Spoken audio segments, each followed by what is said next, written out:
Welcome in, ladies and gentlemen, to another edition of All Access AM. I am Billy Embody. Thanks for joining us on this Wednesday, an hour later than normal. Had some doctor appointment, had to go to and get Jack to school, so we are starting an hour later than normal. So, big things though. College football playoff rankings are out. Not really anything crazy. I know there's a lot of discussion around Notre Dame, Miami. Of course, there's the alternate discussion around Alabama, Notre Dame, Oklahoma, all of those programs kind of battling in that range with the movement. Thanks to that Oklahoma win on the road over Alabama. We'll get to reaction and what it means for the ACC. We'll also update our latest power rankings. We'll talk a little bit of hoops. I got a chance to watch Duke, Kansas last night. And the Blue Devils look really, really strong right now. So getting that top 25 win early in the season. But we are presented by our friends at OPW Solutions. We appreciate them helping out our entire All Access AM family, whether you're in North Texas, whether you're in Oklahoma, Arkansas, and other locations. They deliver best-in-class commercial services across all facets of your business. You can go to them for pressure washing. You can go to them for fence maintenance. You can go to them for all sorts of landscaping improvements and maintenance that you need for your business, even painting the parking spaces in your parking lot. OPW Solutions is there for you, as well as we get into the colder months, snow and ice control, especially you guys up in Oklahoma, Arkansas. I know North Texas will probably get its yearly freeze, and everything will all get crazy around here dealing with that. But OPW Solutions is there for you, and they're there for us at All Access AM, supporting us on this journey as we continue to grow. We have another new sponsor to announce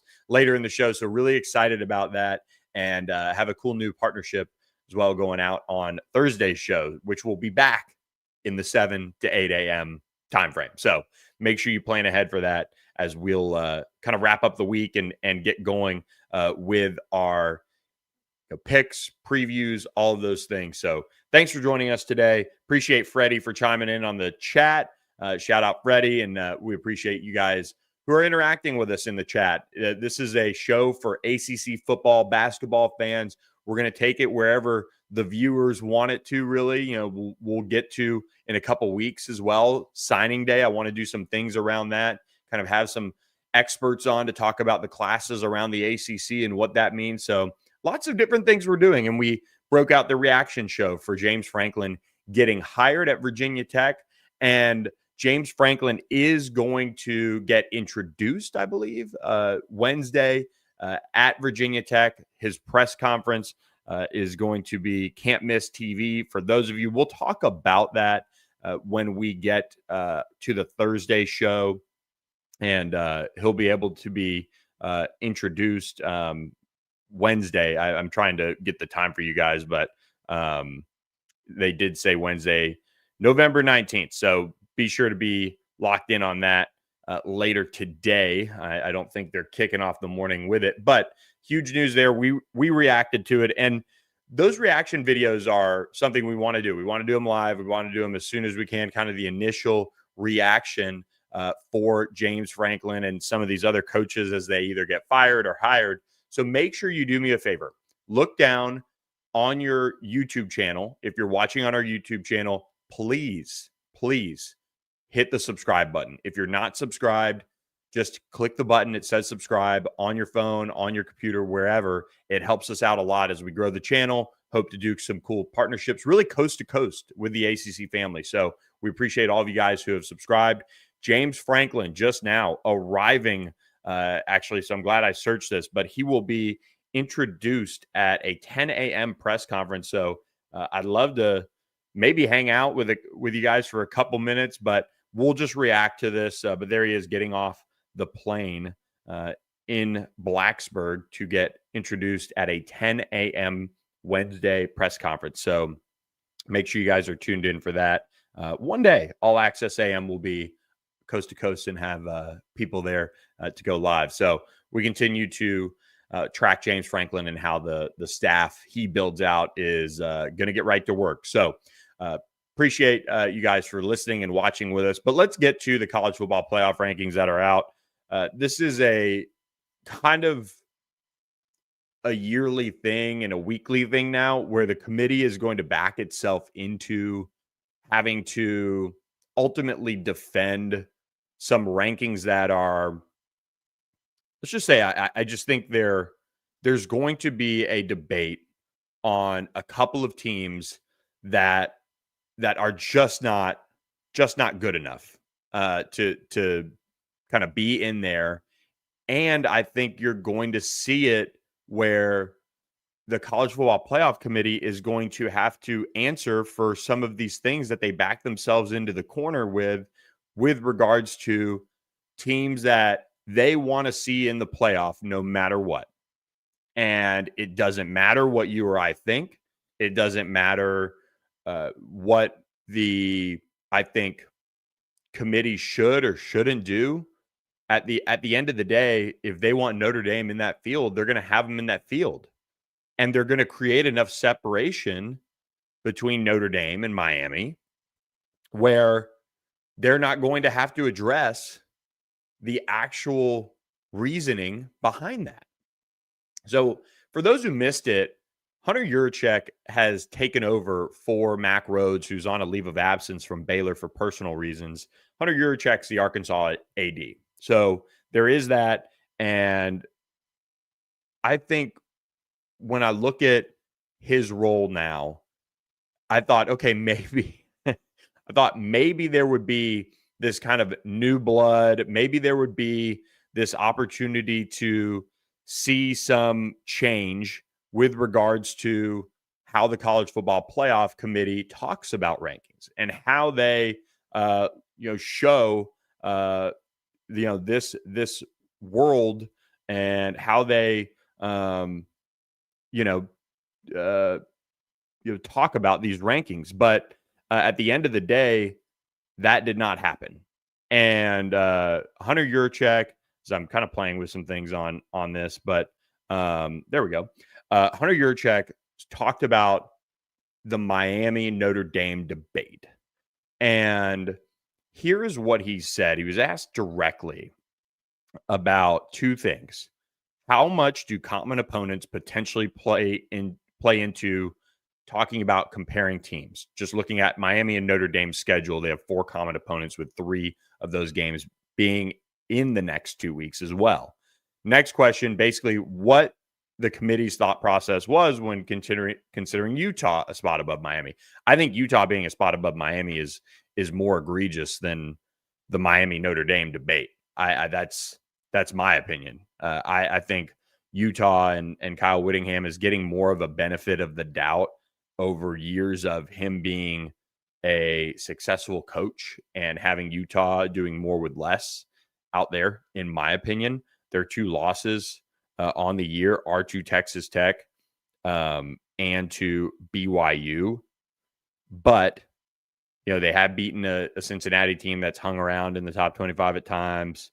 They've beaten Arizona State that has hung around in the top 25 and is a top 25 team right now. And other than that, though, like nothing really stands out about their wins. They don't have one really good signature win. And for them to be above Miami, who's beaten Notre Dame, who's beaten the teams that they've beaten, and has just kind of fallen on bad luck in conference in a sense, similar to Utah, you could say, having to play Texas Tech and BYU, but they got the brakes beat off them by Texas Tech. Like there's no way, no world that you would think that Utah is a college football playoff team having lost out big to Texas Tech and having lost to BYU. And Miami, though, has the roster, has the pieces of a team that can make the college football playoff and maybe find their groove and get hot. So Miami comes in at number 13, and they're behind Utah to, really just, I have no idea why they're behind Utah. But back to Hunter Yurachek, he said this: common opponents are one of the data points we use in comparing teams. So that will be something that we will obviously, when comparing teams, whether it's Notre Dame or Miami, whatever two teams you're comparing, common opponents is one of the criteria we use. In regards to Utah being ahead of Miami, Utah, they've lost 2 games this season, one to number 5, Texas Tech, the other to number 11, BYU.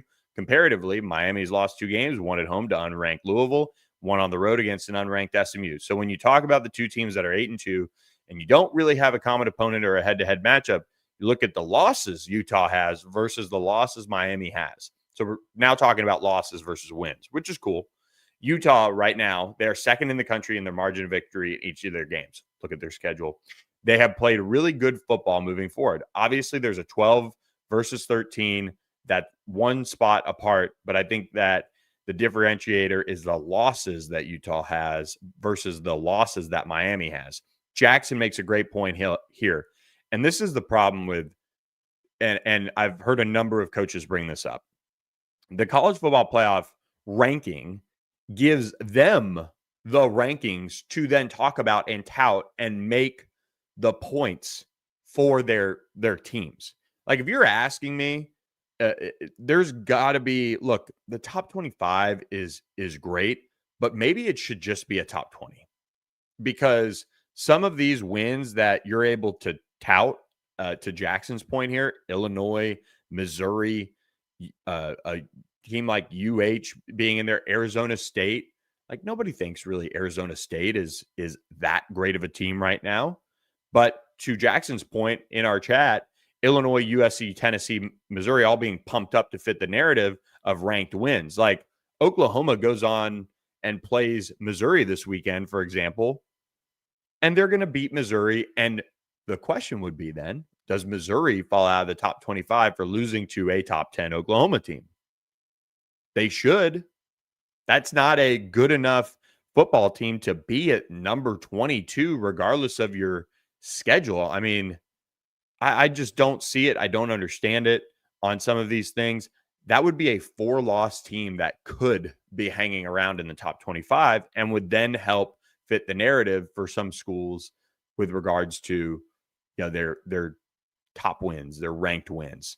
And on the flip side of that, you look at some of the AP poll and you look at some of the coaches poll of college football, and the receiving votes angle of that is really interesting, because if you look at the receiving votes, well, one, SMU sitting there as the number 2 team in the coaches poll. So by that margin, the coaches recognize, hey, SMU's a good team. They're playing well right now. They had a horrible start to the season in terms of non-conference play as a whole, but they're getting their act together. The coaches are recognizing that. If SMU goes and beats Louisville, which is receiving votes, which could, and with the way Louisville's played, knock them out completely of receiving votes, SMU would have beaten a roster that is a good roster. They're struggling. They lost their star player.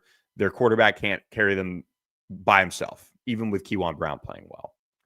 And so then you'd say, okay, does SMU get enough credit now that they're in the top 25 in the coaches poll? Like, if SMU jumps Tulane next week in the coaches poll, will the committee do that as well and put them into the top 25 over an Arizona State, who, by the way, is a few spots behind in the coaches poll behind SMU? They're only receiving 16 votes. So all of this, to Jackson's point, is manufactured. It helps the committee really kind of pump up their narratives.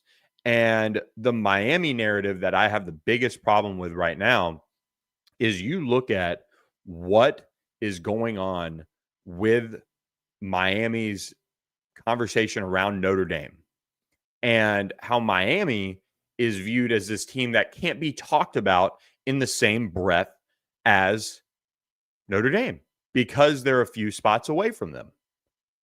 They're 4, 5, however you want to put it. Notre Dame's 9, Miami's 13. There are 3 teams in between them. Miami has a point to make here.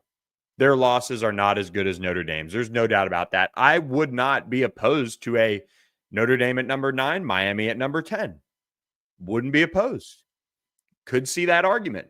But when you have this massive separation where the committee says, well, we can't really talk about them because they're so far away, that's silly. That's silly. Like, absolutely give me Miami over Utah on a neutral field for sure. And I would have to believe, and Josh Pate does this all the time, shout out to him, dial up FanDuel, ask FanDuel what Miami, Utah would be on a neutral field. I would bet you so much money on FanDuel that Miami is ahead of Utah in that regards and would be a favorite. So it's a difficult thing because it's not about who would be favored in terms of determining these rankings, but Miami is really just kind of getting screwed over here. And I am good with the committee as far as how they view Virginia. I think Virginia beating a very average Duke team shouldn't necessarily do anything for them. That's a team they should beat at full strength. Virginia has not been very impressive at all, but Georgia Tech now sitting at 16 in the college football playoff rankings. By the way, not all rankings are bad. Georgia Tech ahead of Texas. That could have been a super easy one for the committee to say, well, it's Texas. Let's just keep them ahead of Georgia Tech because we like Texas or whatever. But clearly, they're giving a little bit of credit here to Georgia Tech, even though they're coming off of a game that is horrible. And they I don't want to say they had no right to win that game, but they really needed some things to go their way for BC to kind of botch that in the fourth quarter. And they took advantage of it. So credit to them. But Georgia Tech has an opportunity this weekend to obviously make a statement and beat a team like Pitt, and kind of stake that claim to another top win. The problem is, ding, ding, ding, the College Football Playoff Committee does not have Pitt in the top 25. Now, Pitt, are they playing like a top 25 team? I would argue that they are. Since making the quarterback change, they have. And they ran into a buzzsaw. They ran into a really good Notre Dame team, and they got their tails handed to them. But 5-1 in ACC play, 7-3 overall, and a team that since making a quarterback change, you got to look back on them. I think the committee has to fix this thing. When you see teams make major changes and major shifts in their direction of their season by making a quarterback change, for example, you've got to give them more credit for doing that, even if it costs them early in the season. You have to. It's why I think it's even more impressive, like what an Ole Miss is doing, what a Texas Tech has done at times. Not having their quarterback. I think that's things that should be rewarded and talked about a little bit more. It's not something that you can just go into and ignore when you look at the entire resume of a team. So that is all important things when you look at some of these programs. And Pitt should be a top 25 team. And so that's a problem for Georgia Tech with regards to moving up, because you can already see the narrative coming across where their quality wins, and Hunter Yurachek talked about this. Quality wins are Duke's 5-5, Clemson's 5-5, Wake Forest is 7-3. Quote, but there's some controversy on the Wake Forest game. Totally fair, but you can't take away wins either. The game was given to Georgia Tech. Georgia Tech won the game. Two things could be true at once. And so you can't start looking at some of these games that are decided by the officials in a bad way and say, oh, yeah, but they should have another loss. And if they should have another loss in your mind, I think that's kind of another reason. Why don't you just throw them behind Texas then? You know what I mean? Like, if you're going to just create losses or create this or create that when things that didn't happen like aren't there for you to create it, it's really confusing to me. So the College Football Playoff Committee is really, really struggling with some of the points on these teams and why they are ranked in the location that they are. Now, I think when Alabama lost to Florida State, that is still something that doesn't get talked about enough. And Alabama is not suddenly a team that kind of changed their running game around and became this powerhouse rushing attack after that Florida State game. They were not a team that, outside of Georgia, really had to play an incredibly difficult slate to get to where they were. And then Oklahoma and that buzzsaw defense figures it out and makes them pay and makes Ty Simpson pay. So I don't know. There's a lot of different ways that teams are talked about throughout the season that the committee kind of backs themselves into a corner with. And I think it's impacting the ACC in a huge way. And I'll add this to one kind of final point around the ACC. And I don't really think I hit on this well, but Miami at 13, Georgia Tech 16, Virginia at 19. The ACC has an image issue with the College Football Playoff Committee. And there's no question about that. And rightfully so, when you go out and one of your teams that is hot and kind of starting to pick up momentum like a Pitt goes and plays Notre Dame and gets their tails kicked in. There are, Georgia Techs against Boston College where you're like, gosh, 1-9, Boston College taking Georgia Tech all the way to the brink of losing. Virginia, the way they've navigated their schedule until this Duke game, all of those things are perception issues for the ACC. And the ACC has to figure out a way to turn around the narrative that this league is not good. That's the biggest problem I have for the ACC right now. They've got to come up with ways to evaluate the league differently. You look at some of the players in this league and the star power, they can talk about it until they're blue in the face. And you can hit on it and say, hey, look at this team and look at this roster and blah, blah, blah. You've got to find a different way to convince the College Football Playoff Committee that number one, you have a league that produces pro players, that has rosters that are being invested in. I think it should say something about the league when Clemson, when Florida State, when some of these teams that spend and have all the resources in the world aren't the ones at the top. Like if, let's say, Alabama, or I'll give you a better example, LSU right now, look at what they are. And now they're with an interim coach. So I get it. But who's to say they obviously wouldn't have lost to maybe an Alabama without Brian Kelly? Maybe the players would have given up and they just would have lost to Arkansas. Who knows? I'm not trying to create wins here. I'm trying to say that one of the top brands in the SEC, LSU, who was predicted and raised a hand right here. I think I had them in Atlanta. I'd have to pull up my ballot. But they have not performed. Texas has not performed. And try telling me that Texas is not the very same team that rolled out there against Ohio State and looked like the exact same team as far as the issues that it still has. And I think Arch Manning is going to be a good quarterback, but you could see it in game one that he was getting put in poor positions. The receivers are not good. They're not fast enough. They're not able to create separation. Sark is not helping Arch in terms of his play calling, and the offensive line play is abysmal. They can't move the ball. They go to Georgia, and everybody sees what the standard is there that Texas is trying to chase. And Texas has talent. Don't get me wrong. And that defense is solid too. But for Texas to be down the way it is this year, for LSU to be down the way it is this year, for A&M to be jumping up and finally putting it all together, at least for second half, Ole Miss doing what they're doing. Those are non-traditional SEC powers that are in the top 6 currently of the SEC rankings. Oklahoma, or of the College Football Playoff rankings. Oklahoma in the top 8. Alabama sitting at number 10, kind of right where they were last year. The tide, is literally shifting.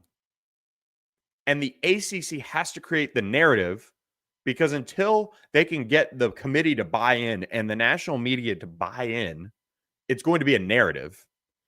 The ACC has to create this narrative for themselves that they produce pro players, that they have a great league of coaches. And you look around the league, and man, there aren't many out there that you're like, oh gosh, what is going on there? It's turned over a little bit here. And you've seen schools invest, and you've seen schools go out and take what they want to get. Brent Key, one, he needs to sign an extension. That's what number one needs to happen for this league right now. But you add a James Franklin. You obviously have a Dabo Sweeney. Mike Norvell's won a bunch of games. Rhett Lashley's now won a bunch of games. Mario Cristobal's won a bunch of games, still trying to get over the hump.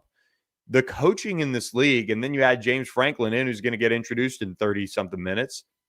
The coaching in this league is at a high level. Look at what Jake Dickert's done for Wake Forest. Talk about the schedule all you want, and I'm one of those people. But you got Bill Belichick. There are a lot of narratives that the ACC is leaving out on the table right now, and it's affecting them with the College Football Playoff Committee. It's really hurting them, in my opinion.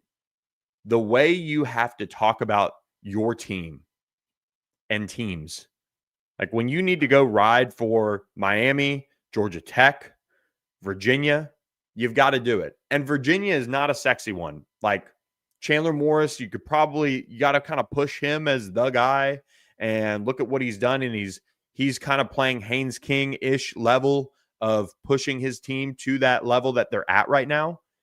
But Georgia Tech with Brent Key, they'll lean on you. They'll do this. They'll run up 500-something yards of offense every single game. They can't stop a nosebleed right now, but they're a physical style of team that takes on the personality of their head coach, who, by the way, without a doubt, deserves an extension. Without a doubt is going to get one from Georgia Tech that I think puts him at a high level, but would also be wanted by a Florida if Lane Kiffin doesn't go there. I think LSU should give him a call if Lane Kiffin doesn't go there.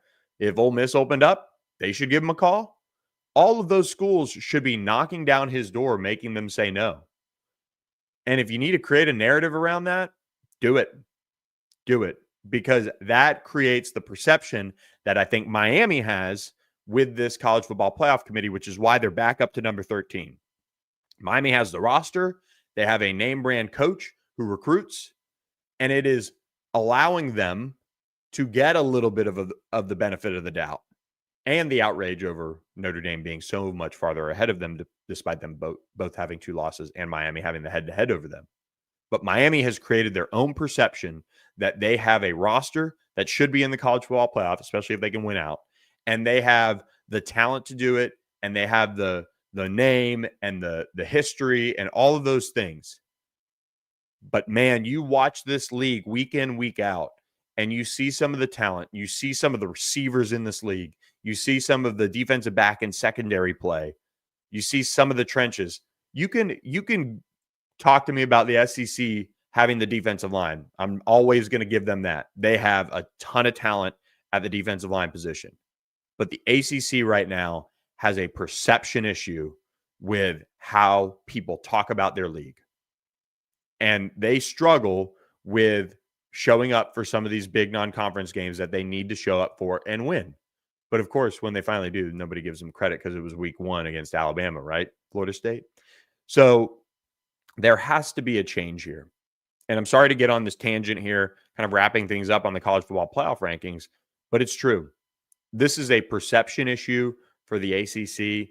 If you really watch this league week in, week out, you'd see a level, I think, of competition that is built on NFL-style talent that is going to go on and do things in the league and have longer careers. There are a lot of talented players that come from the ACC and go on to have longer careers because they haven't been through the meat grinder of an SEC, because they haven't gone through the meat grinder of a Big Ten. So all of those things are real. The ACC has to find a way to create almost a Big 12 level of misinformation in the future and find a way to get some of the benefit of the doubt. Like, watch Georgia Tech play. Their defense is struggling right now. They're struggling. But you know what?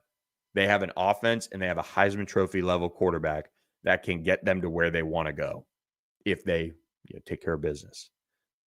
So it'll be really interesting to see what happens with that Georgia Tech game in a couple weeks. If Georgia Tech can beat Georgia, that is step number 1 to changing the perception of this league.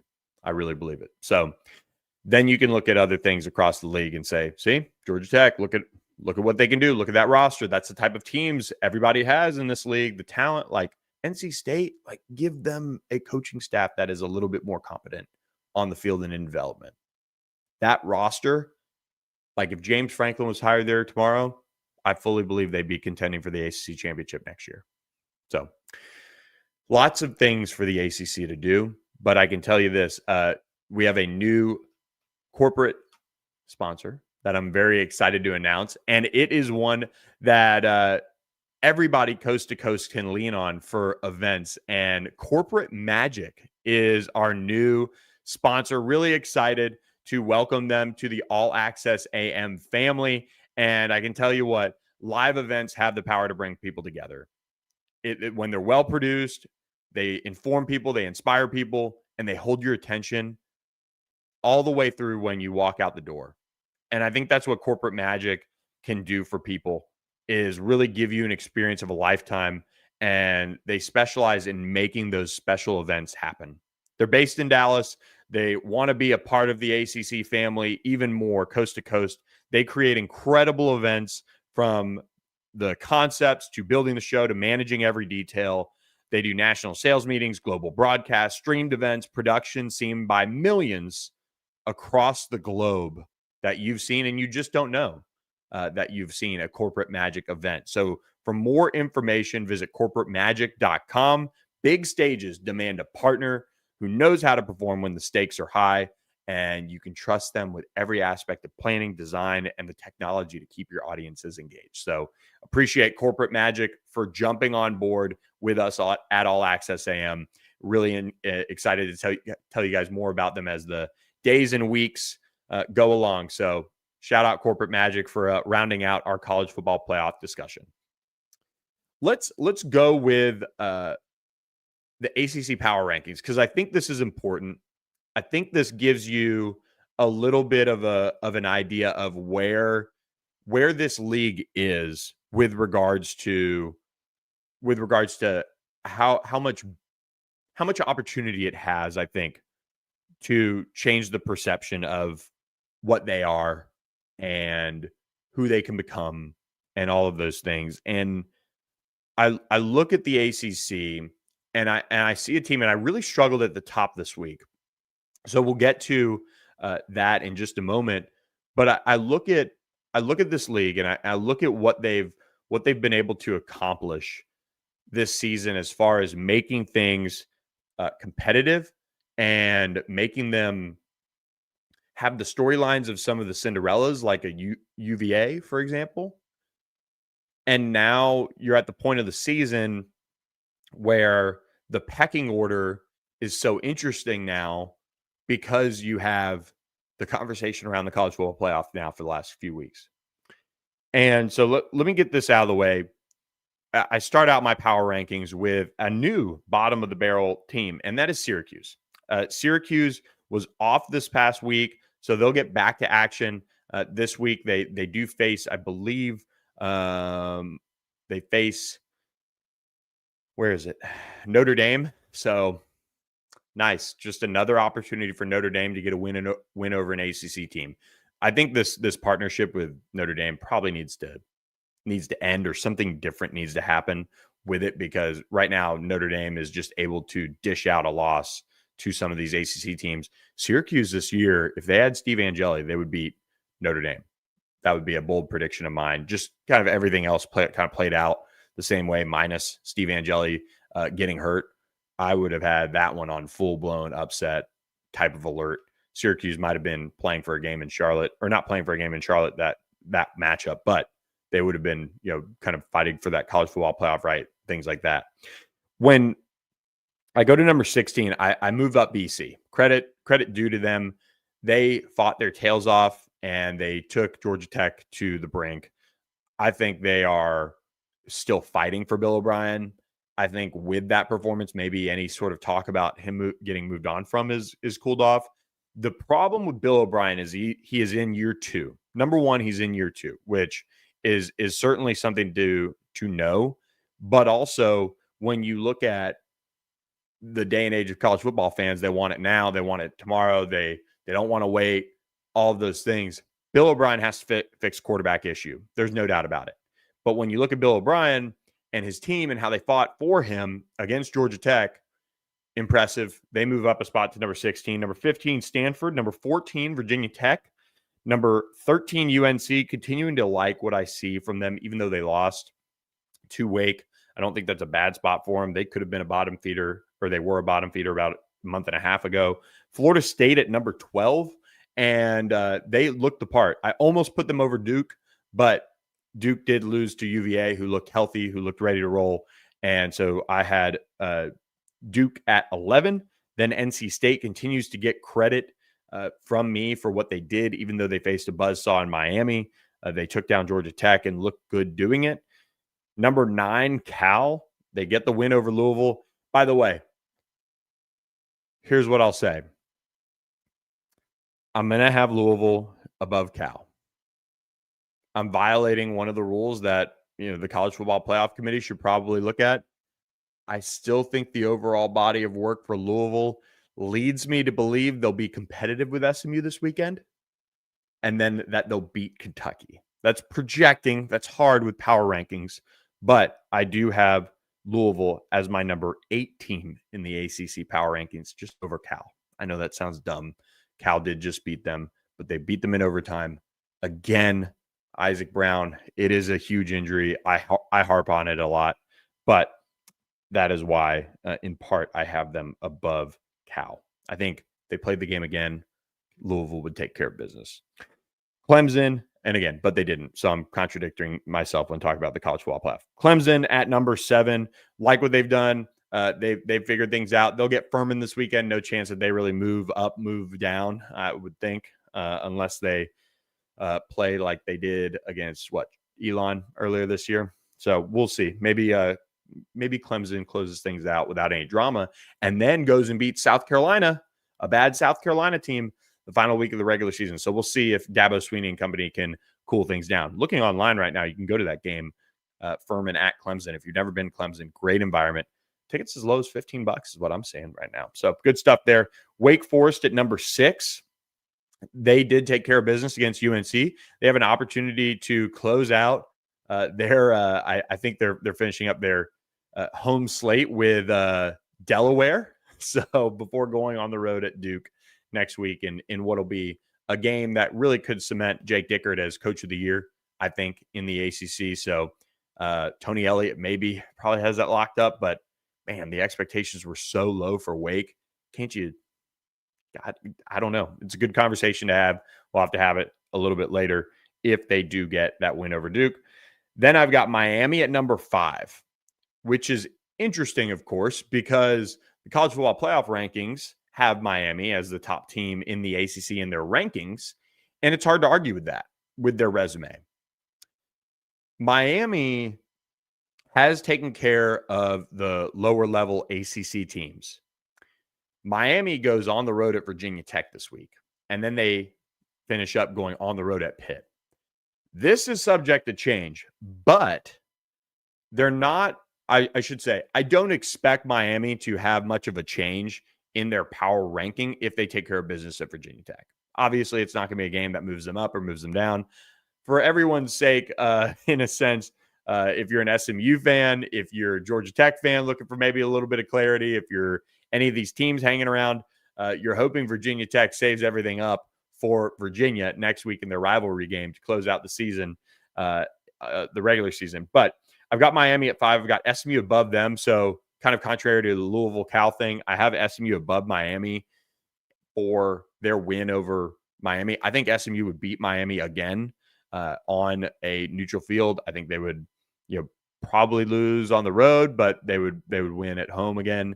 I think the way SMU's playing, coming off the bye, they got even healthier. They're about to get one of their top pass rushers back. They are trending in the right way to make yet another push to close out this season on a great run. And we'll see. We'll see how it goes. But I do have SMU over Miami right now. Number 3, I have UVA. I really wrestled with this, and I think the top 2 are going to piss people off. UVA, still for me, when I look at their overall body of work in the ACC, and the non-conference game against Washington State, I struggle with how much they struggled. And a win is a win and all those things. But Pitt was blowing through ACC competition since making the change to Mason Heinschel. UVA was struggling through it with a healthy Chandler Morris, who's experienced, played in a bunch of football games, all those things. So I really struggle with that. So I have them at number 3. Again, I really wrestled with this top 5, Miami, SMU, UVA. Number 2, I go Georgia Tech. Here's why. I think Georgia Tech is starting to enter UVA territory as far as playing with fire. I think and obviously they got burned by NC State. But the Boston College offense doing what they did kept them out of the top spot. And I think it was so bad that if not for me thinking that Haynes King can will this team to not only a win against Pitt, but also a win over Georgia potentially, that they would be at number 3 and UVA would be at number 2. But I like Georgia Tech's overall resume better than Virginia, and I like the way they're playing on offense enough to have them at number 2. I think they're more consistent on offense. They're explosive. Of course, they have Haynes King, all of those things.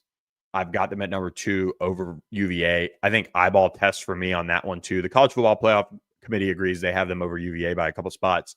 And then number 1, I do have Pitt as Pitt, and people probably are going to be like, really? They got absolutely destroyed by Notre Dame. They did, but they also have a game this weekend where they can absolutely prove that either I'm right or I'm silly for having Georgia Tech at number 2, because they go on the road at Georgia Tech in a 6 p.m. Central Time game on ESPN and have a chance to keep their name in the ACC championship race, keep them firmly in the picture for being the representative for the ACC. I know it would be really hard, but if you got a win over Georgia Tech, if you got a win over Miami to close out the season, that would be pretty strong. They would be in the college football playoff. Firmly believe that. Their last 3 games of the year playing the competition that they do, they would get the credit that the committee should give them for going 2-1 in that stretch. They just obviously wouldn't be able to jump Notre Dame. That'd be silly. Head-to-head wins obviously trump everything, right? But Pitt is my number 1 team in the power rankings right now. I still think Mason Heinschel just kind of ran into a true freshman moment against Notre Dame. I don't think that Notre Dame, just had any issue handling that Pitt defense. I think Georgia Tech is going to have issues handling the Pitt offense. I would be really surprised Mason Heinschel didn't bounce back this week. He's been playing at a super high level. Pat Narduzzi can walk into that locker room this week and say, see, guys, told you, doesn't matter. We can move on here and we can go play for an ACC championship. Everybody's going to talk trash on you this week. Fine, let them. Let's go down and get a win in Atlanta. I could see it happening. I still think that Pitt team, as far as ACC play goes, they've been playing their best football as of late for this league. And I think that's worth something when it comes to talking about them, projecting what they could be, and also giving them credit for who they are and what they've been able to put together. So I'm high on Pitt. I'm not discouraged. If I'm a Pitt fan, everything is still in front of you. You just need a little bit of help, and you can get that. You really can. And you can find yourself in Charlotte playing for an ACC championship with said help. So we'll see. They are my top team in the power rankings. To review: BC 17, Q's 16, Q's 17, BC 16, Stanford 15, Virginia Tech 14, UNC 13, FSU 12, 11, Duke, 10, NC State, Cal at number 9, Louisville at number 8, Clemson at number 7, Wake at 6, Miami at 5, SMU at 4, UVA at 3, Georgia Tech at number 2, and Pitt at number 1. If you disagree, let me know in the comments. Jump on our YouTube channel, All Access AM. Hit that subscribe button for me. Super easy to do. You can do it in just seconds. You can tell your friends to subscribe. You're going to see kind of my view of All Access AM here. Guess what? I'm showing you what it looks like if you're not subscribed right now to the channel. If you're not logged into your YouTube account, you can log in and click one simple button on All Access AM, and that is subscribe. It's right there. I'll have to sign in to do it, but you should already be signed in if you're watching us on YouTube. Click that subscribe button for me right there. Takes just 2 seconds to do, and we appreciate you guys who have done that as we continue to add subscribers every single day. Thanks so much for doing it. It's a lot of fun doing this show with you guys. We've got about 10 more minutes here on the show today, presented by our friends at OPW Solutions. Of course, opwsolutions.com. Make sure you reach out to them today to schedule some of your commercial maintenance that you might need for your business. We also introduced our new sponsor, Corporate Magic, corporatemagic.com. You can do incredible events, whether it be massive concerts in stadiums or national sales meetings. They can do it all. They can do it coast to coast. They can do it globally. They are that big of a brand where they can help you deliver an event that your clients, your fans, whatever people you're trying to appeal to, they can put that event together for you at a super high level. So appreciate them for their support of All Access AM. ACC basketball, really, really good group of teams here at the top of this league that are going to be battling for supremacy going into conference play. I think for me, watching Duke last night get a 78-66 win over Kansas, number 24 Kansas, so not your typical maybe top 10 matchup here, but Cam Boozer, 18 points in that game. Obviously, he continues to play well for the Blue Devils. They really need him to be the star that they expect him to be. He was 7 of 17, though, from the field, was able to, still get a double-double and did it in 34 minutes. He is still playing above, I think, his overall projection, even for me. I mean, you think about a guy with his background and everything he's gone through in his life, kind of being that highly touted. For him to play the way he is early on, it's been really impressive. And he was honored by the league this week, I think, as one of either the freshman or the player of the week. So credit to him and Cam Boozer continuing to show up. Duke held a 41-33 halftime lead. They did outlast Kansas in the second half. 37-33 was the second half score to win 78-66. Kansas now 3-2 on the year. Duke 5-0.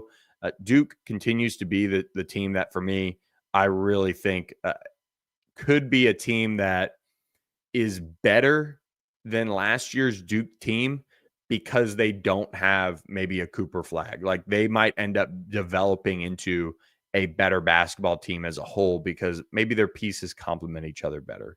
But I tell you what, they are going to have to wrestle this ACC crown away from teams like Louisville, from teams like UNC. I think Louisville is the best team in the conference right now. They're playing at a really high level, obviously getting that top 10 win against Kentucky. They play a tricky one at Cincinnati, just going on the road in a little kind of rivalry game there between those two teams. Cincinnati 4-0 on the year. They haven't really played many teams right now, but they're looking to kind of figure things out there with the Bearcats. But I think Louisville will take that one on Friday night, 5:30 p.m. Central Time on ESPNU if you're looking for that. Then you also have kind of a quiet weekend, but West Virginia does play at Clemson. And then Sunday, there will be just kind of a quiet weekend, but an interesting one to watch here. Virginia at Butler, 1 p.m. on CBS Sportsnet. A tricky one for UVA there. I just watched Butler play SMU. SMU was able to hold off a late push from Butler and take that win. They're going to be tricky. That is going to be one that you're going to want to see UVA take care of business against a Big East team and step up there for the league as well. When you look at the basketball kind of conference for the ACC, I think UNC is going to have to find their way without Seth Trimble for a bit. They beat North Carolina Central. They beat up on them badly. That's not surprising, but it's still a team that, I think probably, I don't want to say is dealing with some shock there from missing him, but also he was such a critical piece to what their plans were. And North Carolina ranked in the top 20 nationally They took on Navy Tuesday night and got a win on ACC Network. So good on them taking care of business there. They do face, they're off the rest of the week, but they'll be back in action next week, of course. I think North Carolina is probably going to be unseated for a bit as Louisville kind of starts to hit their stride. I think they just came off a win against Ohio, and they'll have a chance here, I think, to make another statement on Friday night. I think they could beat up on Cincinnati pretty badly. Michael Brown Jr. was named the player of the week and rookie of the week with Cam Boozer this week for his play in that win over Kentucky. ACC players have combined for 6 of the top 10 freshman scoring outputs in the country this year. So the league is getting top talent into it. Cam Boozer's leading the way at number 1, Michael Brown in the top 5. I don't even know. Nicholas Avdalas of Virginia Tech, 33 points against Providence. Stanford, Abuka Akori has had 29 and 26 this season. So some nice talent for the league coming up through the freshman ranks. Something to keep an eye on there as league play is still a ways away, but you can kind of get familiar with these teams in non-conference. They're kind of great background noise on a weekend, maybe on a Sunday. But I think one team that is going to be one to watch here and see how they do this weekend is Virginia. I mentioned that Butler game, but UVA just disappointing kind of season last year. They're kind of, I don't want to say at a crossroads, but as they invest in football, they're going to need the basketball team to continue to try to elevate themselves. They're unranked right now.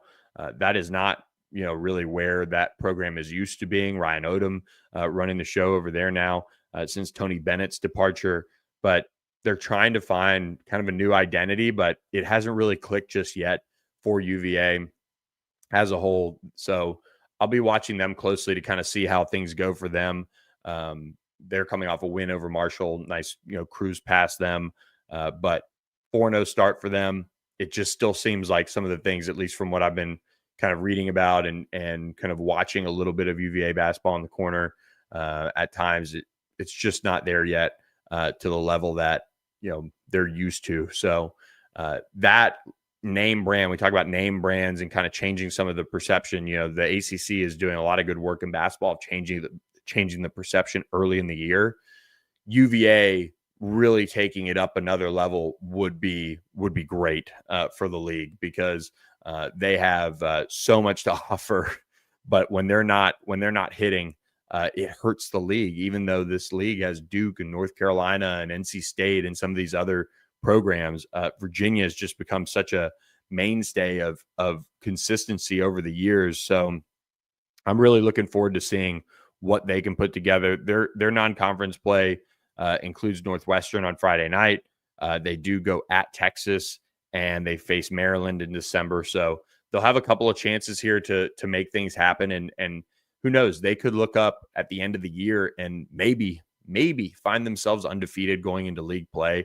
That would be something that would be a nice little feather in the cap there for Ryan Odom to kind of make the full turn here and get things going. So we'll be watching Virginia closely to kind of see if they elevate their team like we've seen an NC State do with Will Wade. Louisville take it up a notch. North Carolina clearly trying to change the perception of that program again with Caleb Wilson and what they've been able to do and reinvesting in Hubert Davis. So lots of good things to come for those programs. But look, guys, we'll have an extended show tomorrow previewing week 12 previewing week 13 for college football and the ACC. We hope you guys enjoyed this Wednesday edition, reacting to the ACC status in the college football playoff rankings. Please hit the subscribe button and, of course, support our friends OPW Solutions. Give them a call, opwsolutions.com, 214-444-2305, or you can email them, info@opwsolutions.com, for all your commercial landscaping and services needed for your business. So check them out, OPW Solutions. And of course, Corporate Magic, welcome to them, our new sponsor for the Wednesday show. Shout out Corporate Magic as well. So Hope you guys enjoyed this edition of All Access AM. We'll catch you guys tomorrow back in our normal slot, 7 to 8 a.m. Central Time. I'm Billy Embody. Hope you guys enjoyed this show. Please hit that subscribe button, and we'll catch you next time.